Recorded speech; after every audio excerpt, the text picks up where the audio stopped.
Round 1 was a quick one for the NBA's Eastern Conference, so what does Round 2 have in store? Hello everyone, I'm Goldfarb. This is part 1 of our 2-part preview of the NBA Conference Semifinals.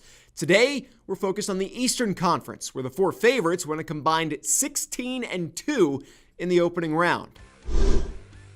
We begin with the Eastern Conference favorites, the Milwaukee Bucks. The Bucks had no issues with Detroit in the first round, pounding the Pistons by 16 or more points in each of their 4 games on their way to a sweep. The series win was the first for Milwaukee since 2001, but these Bucks are a different breed. Milwaukee was bounced by Boston in the first round of the playoffs last year and have payback on their minds. If Milwaukee is going to live up to the expectations of being a contender to win both the Eastern Conference and the NBA Finals, they'll be relying on MVP frontrunner Giannis Antetokounmpo to get them there.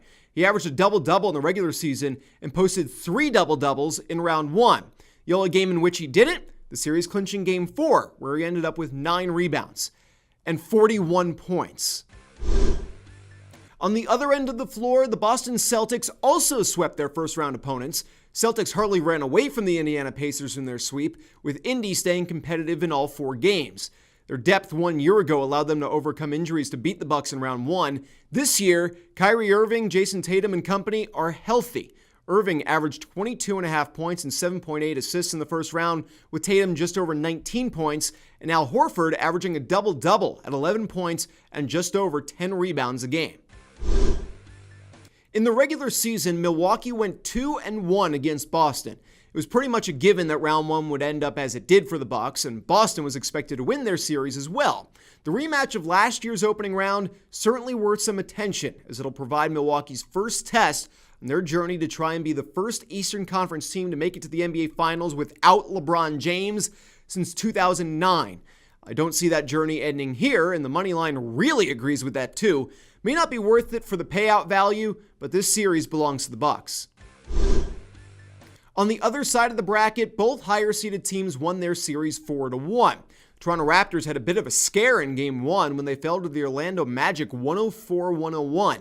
After that, however, they'd win their next 4 straight to advance. Kyle Lowry has been an assist machine for the Raptors this season, averaging just under 9 per game. That trend continued through the Orlando series, as did the scoring from Kawhi Leonard and Pascal Siakam. That duo has combined to average 43.5 points a game in the regular season, and they stepped that up to a fraction better than 50 points a game in round 1 of the playoffs. Like Toronto, Philadelphia had a scare in Game 1 as well. The Sixers fell to the Nets 111-102 at home, but it seemed to spark the team more than hurt them. In Game 2, the 76ers put up 145 points on the board in a 22-point victory. Over the final 4 games of the series, Philly averaged nearly 130 points a night, even managing a 131-115 win in Brooklyn in Game 3 without superstar Joel Embiid. Assuming the Sixers can keep healthy, Embiid, Tobias Harris, Jimmy Butler, JJ Redick, and Ben Simmons pose an incredible threat to any team in the East as a starting 5. The odds aren't much closer for this series than the Milwaukee-Boston one, but I do think that the teams themselves are. The 76ers may be the most intriguing betting underdogs of the conference semis, definitely when it comes to the Eastern Conference semis. The NBA playoffs, particularly in the East, are not known for having many upsets in the first round or even 2.